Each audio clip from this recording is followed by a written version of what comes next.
మహావతార్ శ్రీ బాబాజీ నాగరాజు గారికి ఇవానే డెల్లా ఫ్లోర్ కు automatic writing ద్వారా చెప్పి వ్రాయించబడిన పుస్తకం ప్రేమకు ఆహ్వానం. జ్ఞానోదయం పొందిన వారికి 108 జ్ఞాపికలు.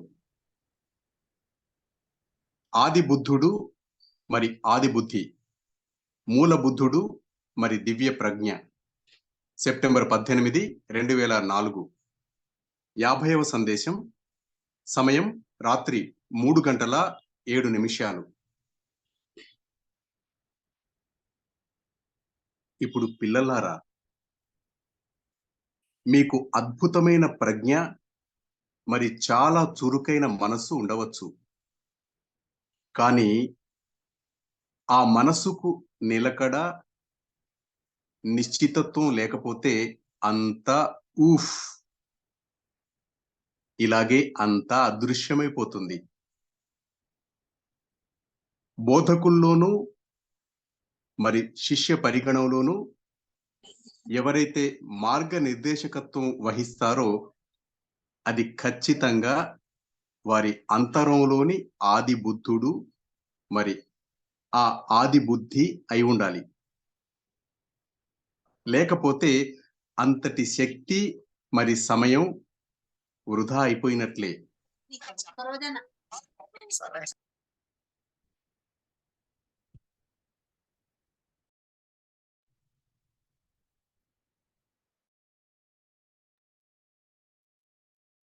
నవీన్ రెడ్డి సార్, వాయిస్ మీది మ్యూట్ లో పడింది, ఒకసారి చూసుకొని మళ్ళీ కంటిన్యూ చేయండి సార్. Thank you. ప్రేమ ఉన్నంత వరకు ఎక్కడా సమయం వృధా కాదు అని నేను మీకు చెప్పి ఉన్నా సరే, ఆ యొక్క మూల బుద్ధుడు మీ అంతరంలో నివసించే మీ ద్వారా మాట్లాడవలే, మరి మీ ద్వారా జీవించవలే, మరి సాధకుల, భక్తుల, శిష్యుల హృదయాలను నడుపవలే. మీలోని ఆ ఆది బుద్ధి, ఆ దివ్యమైన ప్రజ్ఞ సముద్రమంత లోతైనది, మరి ఆ వినీలాకాశమంత విశాలమైనది. అందులోని మన భావాత్మకమైన వాస్తవము మరి ప్రజ్ఞాత్మకమైన వాస్తవము ఇమిడి ఉన్నాయి. గుర్తుంచుకోండి, మీరు వినయ విధేయతలతోనే, పరిశుద్ధతతోనే, మరి మీ దివ్యమైన నడవడికతోనే ఇతరులను సున్నితంగా నడిపించగలరు. మీరు ఇతరులని అలా నడిపిస్తూ వారిలోని ఆ ఆది బుద్ధిని మరి వారిలోని మూల బుద్ధి యొక్క తత్వాన్ని ప్రకాశింపచేయవచ్చును. గుర్తుంచుకోండి, ప్రతి ఆత్మ తన నిజతత్వంలో దివ్యమైనది. ఆ బుద్ధుడు అందరి అంతరంలో నివసిస్తూ ఉంటాడు. దీన్ని ఎప్పటికీ మరవకండి. ఈ సమయంలో మీ యొక్క అనంతమైన అస్తిత్వం ద్వారా గుర్తుంచుకోండి, బాబాజీ.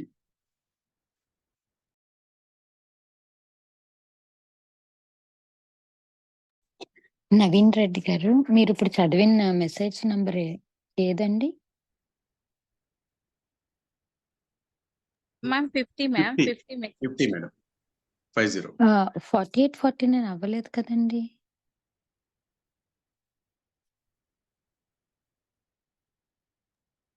నిన్న మనము ఈ వాక్ దగ్గర ఆగాము కదా, 47ది. అవును, 47 మరి నిన్న చదివాము. 48, 49 చదవలేదండి మనం. మ్యామ్ అంటే మార్నింగ్ ఒక్క నిమిషం, శైలజ మేడం ఒకసారి మాట్లాడరా మీరు? నీలిమా మేడం ఒకసారి శైలజ సాగి మేడం ని కోహోస్ట్ చేయరా ప్లీజ్? అమ్మా శైలు, మ్యామ్ చెప్పండి మ్యామ్. అది దేవిక మేడం 50, 51, 52 చదివితే నేను కూడా అది ప్రొసీడ్ అయిపోయాను మార్నింగ్ అలానే చదివారు. 48, 49 యాక్చువల్ గా అవ్వలేదు మధ్యలో. మరి ఇప్పుడు ఏం చేయమంటారు?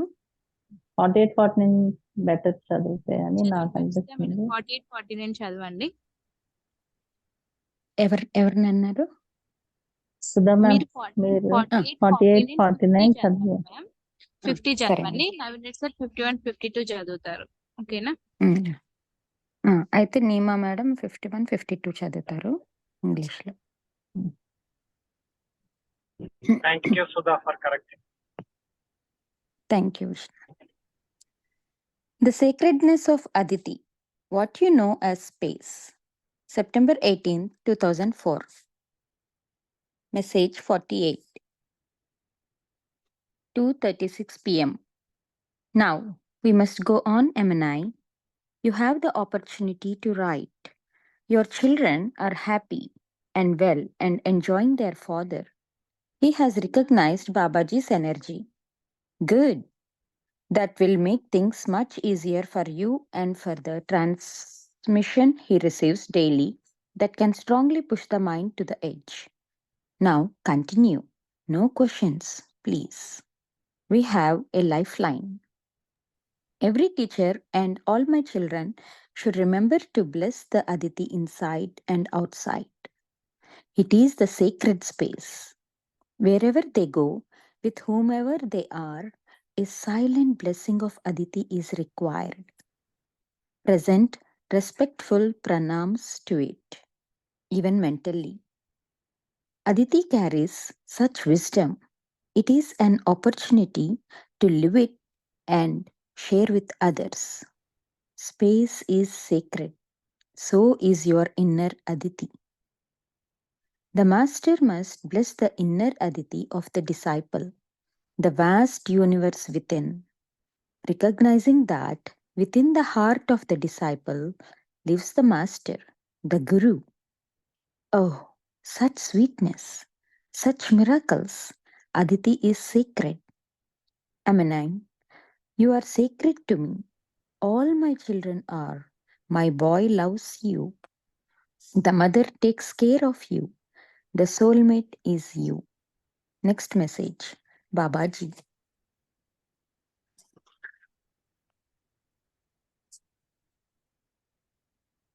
Adhatman, the Supreme Self, September 18, 2004. Message 49. Now, children, remember that the Adhatman, the Supreme Self, speaks with grand wisdom. The power that emanates from the mysterious essence of this nature gives birth to the power of mind, transcendence through the power of clarity. The ancient wisdom is transpired through it. Spiritual transformation is possible when humbleness guides every act, deed, and your walk. Many can be preachers, orators, teachers, or self proclaimed gurus. All of those for me are children. Babaji sees no enemies, no matter what others have said. It is time to rise up the Supreme Self and follow its lead.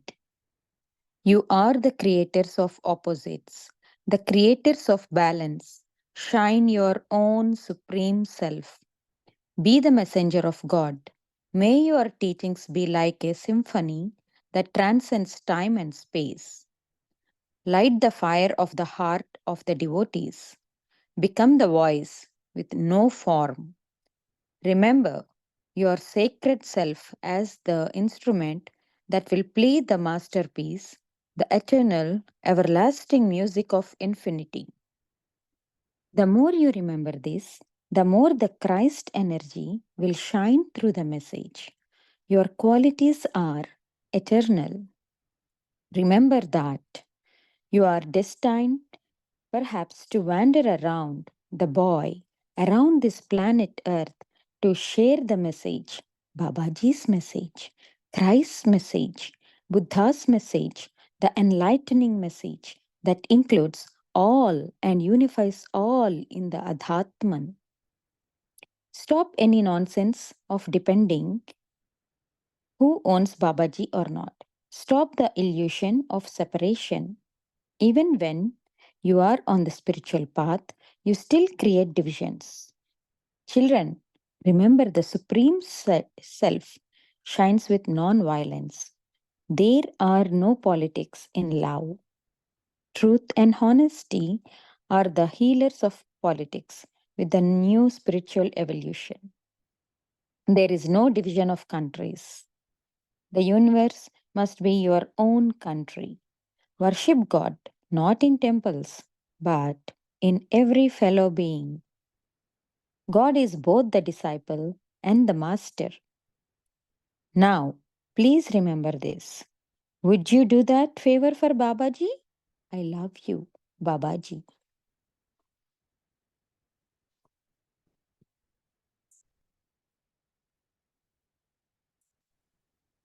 Do I read English first or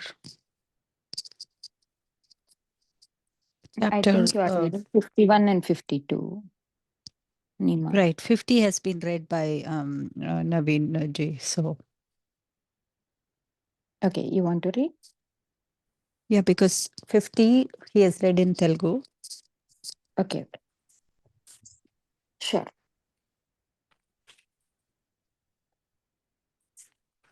Adi Buddha and Adi Buddhi, the Supreme Buddha and the Divine Wisdom. September 18, 2004. Message 50, 3:07 p.m. Now, children, you may have an amazing intellect and a brilliant and clever mind, but if there is no consistency, then everything, poof, disappears like this. The one who guides must nurture the inner Adi Buddha and the Adi Buddhi in both teacher and disciple. If not, it is a waste of energy and time. Although I have said that there is no time wasted unless love is not present. The Supreme Buddha nature inside you should speak and live through you and guide the devotees of the heart. The Adi Buddhi, your divine wisdom, shall be as deep as the ocean and as broad as the endless sky.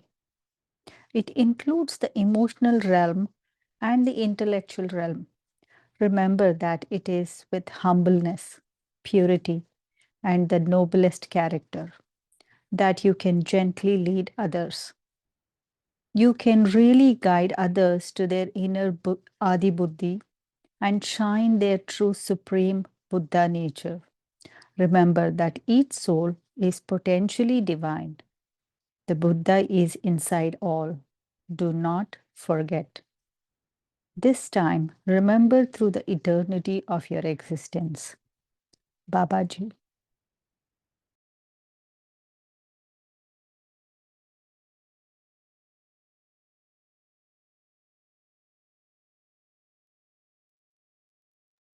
Naveen Reddy గారు 51 message చదవరా? అద్వైతంపై కేంద్రీకరణ, ద్వైతం కానిది. September 18, 2004. 51వ సందేశం. సమయం మధ్యాహ్నం 3:29. అమినాయి, నువ్వు సమ్మతిస్తే మనం నీవు దానిని పిలుస్తున్నట్లు ఈ 2వ ఆసనం లేదా అధ్యాయాన్ని పూర్తి చేద్దాం.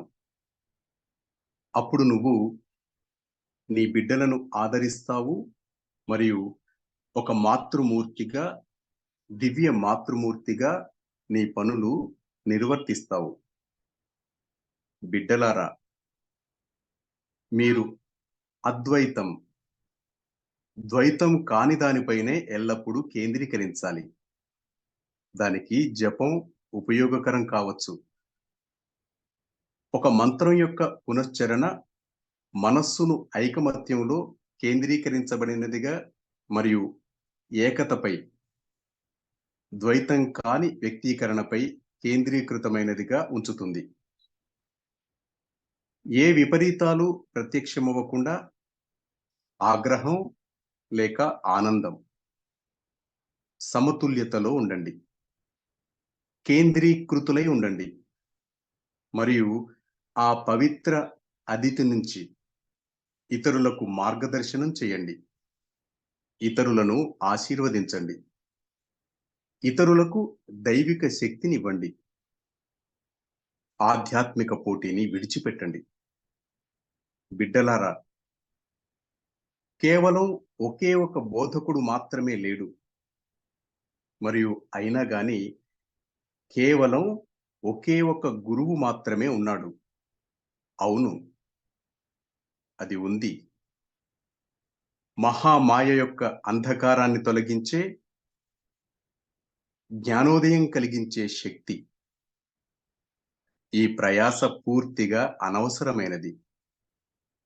కేవలం ఖరీదైన వర్క్షాపులను కల్పించడానికి లేదా మీ జీవన విధానాన్ని అమ్ముకోవడం కోసం మీలో చాలా మంది జ్ఞానాన్ని పంచుకోవడాన్ని నేను చూస్తున్నాను. కేవలం ఖరీదైన వర్క్షాపులను కల్పించడానికి లేదా మీ జీవన విధానాన్ని అమ్ముకోవడం కోసం మీలో చాలా మంది జ్ఞానాన్ని పంచుకోకపోవడాన్ని నేను చూస్తున్నాను. బిడ్డలారా, పవిత్ర జ్ఞానం దాని పవిత్ర సమయంలో పంచుకోబడాలని విశ్వసించండి. కానీ ఎల్లప్పుడూ పంచుకోబడాలి. ఎవ్వరూ బాబాజీ యొక్క స్వంతదారులు కాదు. మరియు నేను ఇది చెప్పినప్పుడు దాని భావం ఏమిటంటే, ఎవ్వరూ ఈ సందేశం యొక్క స్వంతదారులు కాదు. ఎవ్వరూ భగవంతుని యొక్క స్వంతదారులు కాదు. పోటీ పడడం ఆపండి. జ్ఞానోదయానికి ఏ ఒలింపిక్ క్రీడలు లేవు. అయినా విశ్వ నియమాలు ఉన్నాయి. అవి ఉన్నాయి. ఆకర్షణ నియమాలు, భూమి ఆకర్షణ నియమాలు మరియు ఇంకా మరెన్నో. ఇప్పుడు మీరు పవిత్రతను ఉంచుకోవాలనుకుంటున్నారా?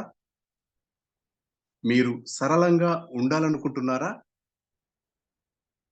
మీరు మీ జీవితంలో వాస్తవమైన పుష్కలత్వాన్ని ప్రత్యక్షీకరించుకోవాలని అనుకుంటున్నారా? అయితే అద్వైతంపై కేంద్రీకరించండి మరియు అంతా మంచిగానే ఉంటుంది. తదుపరి సందేశం. ప్రియమైన అమెనాయ్, సమ్మతించు బాబాజీ.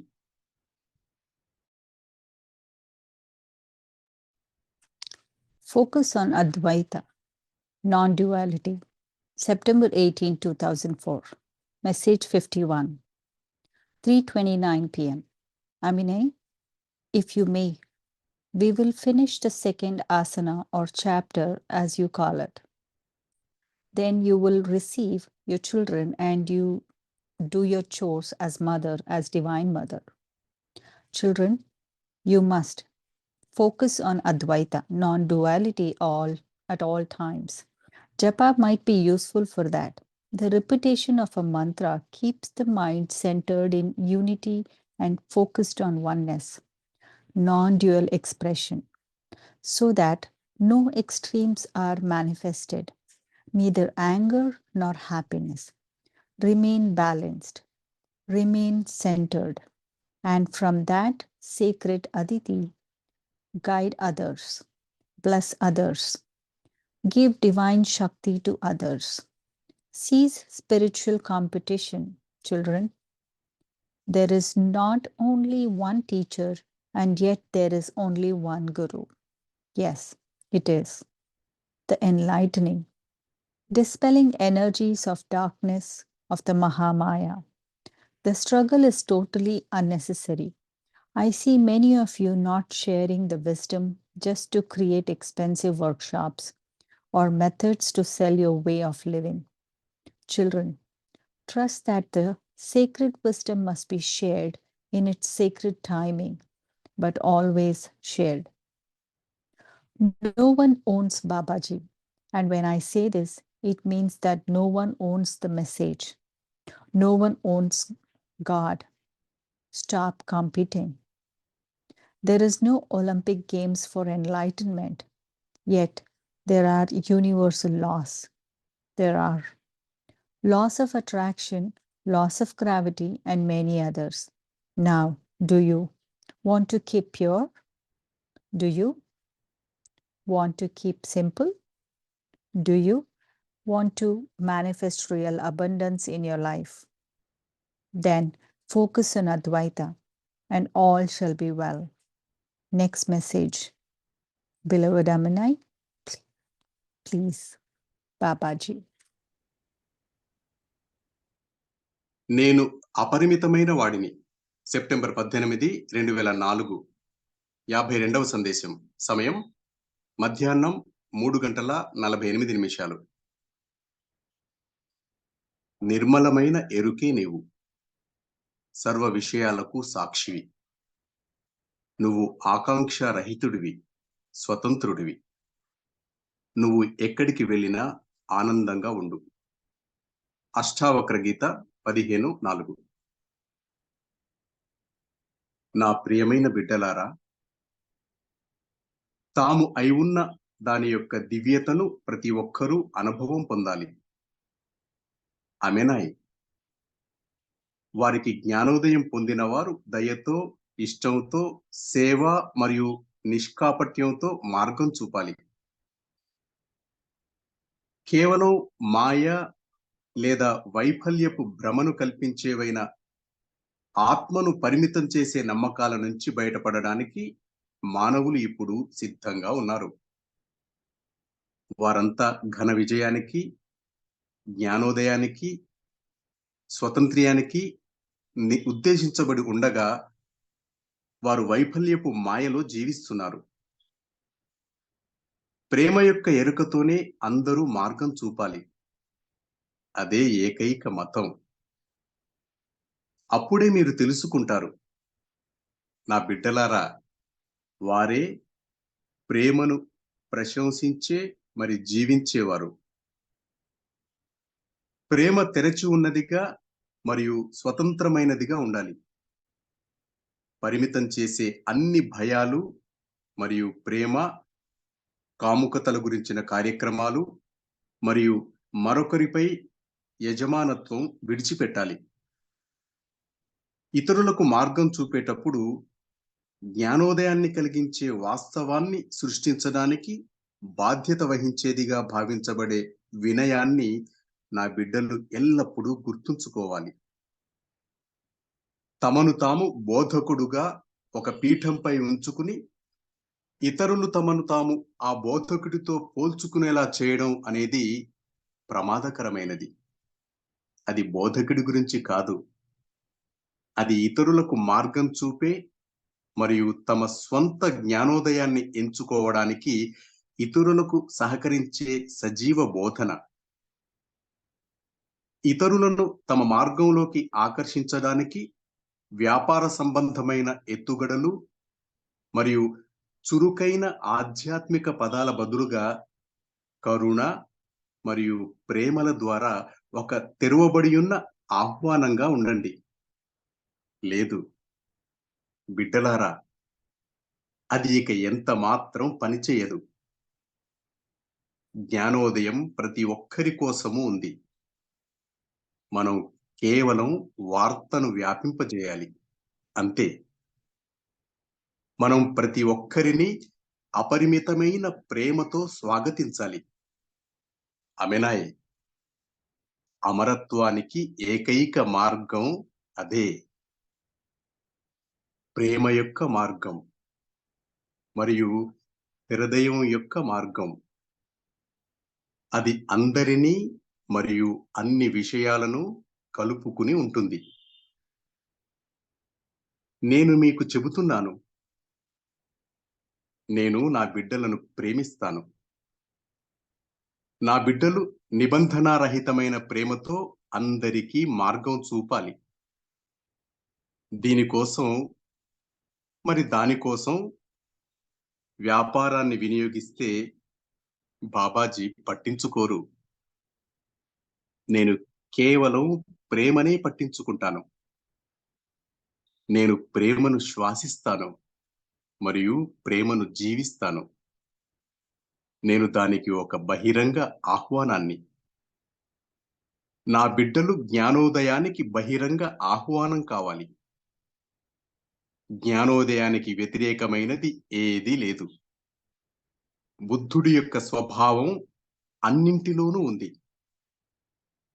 కేవలం వివిధ ఎంపికలు మరియు వికసించే సమయం ఉన్నాయి. కానీ అందరూ ఏకమే మరియు అదే ఆ ఏకతే ప్రతి వారికి ప్రేమ యొక్క బహిరంగ ఆహ్వానం. ఇప్పుడు ఒక జ్ఞానోదయం పొందిన జీవిగా మీరు విశ్వ ప్రవాహంతో వెళతారా? లేదా మీ సందేశం ఉద్దేశాల కోసం మీ సొంత వ్యాపార వివేకపు సాగరాన్ని సృష్టించడానికి ప్రయత్నిస్తారా? అది ఒక ఆహ్వానం కాదు. అది మీ ఆధ్యాత్మిక విశ్వాసాన్ని వృద్ధి చేసుకోవడమే. అది మంచి లేదా చెడు కాదు. అది ఉన్న విధంగానే అది ఉంది.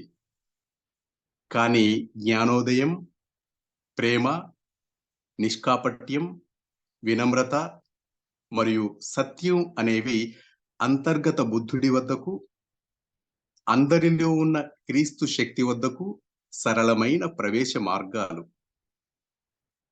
దివ్య ఆహ్వానానికి మీ హృదయాన్ని తెరిచి ఉంచండి. మరియు మీరు ఎక్కడ ఉన్నారు? మరి మీరు ఎవరిగా ఉండాలని ఎంచుకుంటున్నారు అనే దాని పట్ల అన్ని సమయాలలోనూ శ్రద్ధ కలిగి ఉండండి. అహం బ్రహ్మాస్మి. బాబాజీ.